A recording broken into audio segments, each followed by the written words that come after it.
Ezekiel Kabanata 16. Ang kawalang katapatan ng Jerusalem.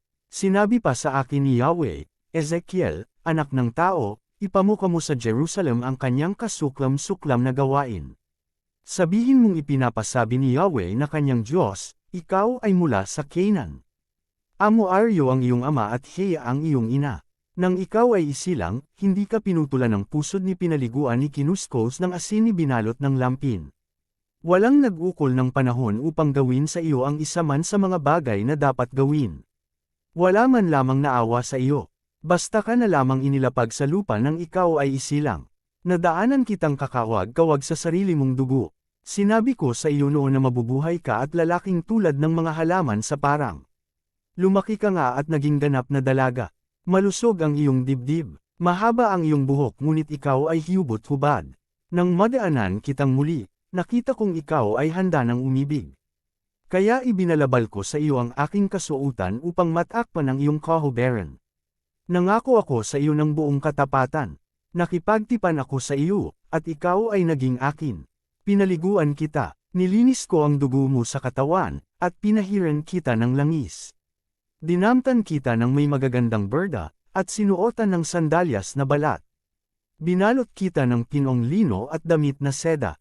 Sinuotan kita ng pulse eres sa magkabilang braso, at binigyan ng kwintas.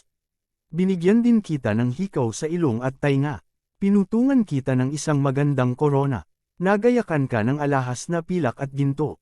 Ang kasuotan mo'y pinong lino, piling seda, at tel ang nabubordahan ng maganda. Ang pagkain mo'y yari sa pinakamainam na harina. Pulot-pukyutan at langis ang iyong inumin. Lumaki kang walang kasing ganda at naligay sa katayuan ng isang reyna. Nitinyag sa lahat ng bansa ang iyong kagandahan sapagkat lalo itong pinatingkad ng mga palamuting iginayak ko sa iyo. Ngunit naging palalo ka dahil sa iyong kagandahan. Kaya nahumaling ka sa kahalayan at ang sarili mo'y ipinaangkin sa lahat ng makita mo. Hinubad mo ang bahagi ng iyong kasuotan, ginamit sa pagtatayo ng altar sa mga burol, at doon mo isinagawa ang iyong kahalayan. Wala pang nangyayaring tulad nito at wala nang mangyayari pa sa hinaharap. Hinubad mo rin ang ilan sa magagandang alahas na ginto at pilak na ibinigay ko sa iyo, at ginawang larawan ng mga tao na iyong sinamba. Binalot mo ito ng balabal mong puno ng magandang berda at ginamit mong pabango ang aking langis at insenso. Tinustusan kita ng pinakapinong harina, langis at pulot-pukyutan, ngunit pati tinapay na ibinigay ko sa iyo ay inihandog mo sa kanila. Ang mga anak na ipinagkaloob ko sa iyo ay inihandog mo rin sa iyong Diyos-Diyosan. Hindi ka pa nasiyahan. Pinatay mo pati aking mga anak at sinunog bilang handog sa iyong Diyos-Diyosan. Nang gawin mo ang mga kasamaang ito at ang iyong kahalayan ay hindi mo na naisip ang kalagayan mo noong bata ka, hubad, at kakawag-kawag sa sariling dugo. Sinabi ni Yahweh, kahabag-habag ang kasasapitin mo. Pagkat bukod sa mga kasamaang iyon ang nagawa, nagpatayo ka pa ng nakaarkong altar at nagpagawa ng mataas na entablado sa bawat plaza. Nagpagawa ka ng mataas na entablado sa mga panulukan ng daan at doon mo ipinaangkin ang iyong kagandahan sa bawat magdaan. Maraming beses mo itong ginawa. Maraming ulit ka ring nagpaangkin sa Ehipto, ang makasanlibutan mong kapitbansa, kaya labis akong nagalit sa iyo. Dahil dito, paparusahan kita. Babawasan ko ang iyong mana.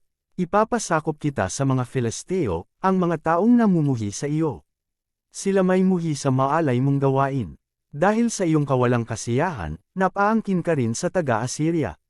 Hindi ka pa nasiyahan dito, maraming beses mo ring ipinaangkin ang iyong katawan sa bansang Kaldea, ang lupain ng mga mangangalakal. Ngunit hindi ka pa rin nakontento rito. Naging talamak na ang iyong kasamaan. Nagawa mo ang mga bagay na itong angkop lamang gawin ng isang babaeng makapal na ang mukha dahil sa kasamaan. Nagpatayo ka ng nakaarkong altar sa mga panulukan ng daan at ng mataas na tayuan sa bawat plaza. At masahol ka pa sa babaeng bayaran sapagkat kung minsay ikaw pa ang nagbabayad sa umaangkin sa iyong kagandahan. O babaeng mangangalunya, mas gusto mo pang posiping sa iba kaysa iyong asawa. Ang mga lalaki nagbabayad sa mga babaeng bayaran, ngunit iba ka. Ikaw pa ang nagbabayad sa sinumang gusto mong umangkin sa iyo para lamang magaw mo ang iyong kahalayan. Kabaligtaran ka ng babaeng bayaran. Hindi ikaw ang hinahanap, ikaw ang naghahanap. Hindi ka nagpabayad, ikaw pa ang nagbabayad. Grabe ka talaga. ang hatol ng Diyos sa Jerusalem. Kaya nga, babaeng ubod ng Sama, dinggin mo ang salita ni Yahweh. Ito ang kanyang ipinapasabi, winaldas mo ang iyong ari-arian, inilagay mo ang iyong sarili sa kaiyahiyang kalagayan dahil sa pagiging maalay. Samamba ka sa mga Diyos-Diyosan. Pinatay mo't inihandog sa mga ito ang iyong mga anak. Kaya, titipunin ko laban sa iyo ang lahat ng naging mangingibig mo, maging mga minamahal o maging kinapopootan mo. Sa harap nila ihuhuberin kita upang